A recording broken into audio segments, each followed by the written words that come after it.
ప్రతి గుడిలో గంట ఎందుకుంటుంది? ఘంటానాదంతో కలిగే లాభాలేంటి? మనం ఏ గుడికి వెళ్ళినా అక్కడ గంట ఖచ్చితంగా వినిపిస్తుంది. గుడిలో లేదా ఇంట్లో పూజ చేసేటప్పుడు గంట కొట్టడం పవిత్రమైనదిగా చెప్తుంటారు. గుడికి వెళ్ళినప్పుడు దేవుడిని ఎంత భక్తితో మొక్కుతారో అంతే శ్రద్ధాభక్తులతో అక్కడున్న గంటను మోగిస్తుంటారు భక్తులు.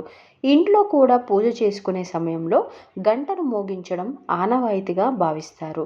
హిందూ ఆచారాల ప్రకారం గంట కొట్టడం శుభ ఫలితాలను ఇస్తుంది.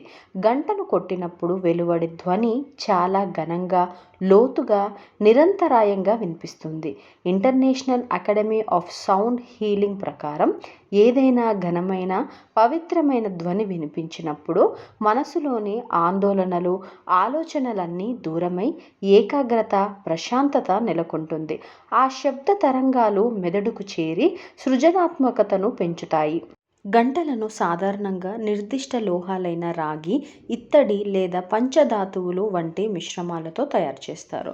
పూజా గంటలు ఎవరి ఆరాధన కోసం ఉద్దేశించిన దేవతను బట్టి నిర్దిష్ట బొమ్మల ఆకృతులతో సిద్ధం చేస్తారు.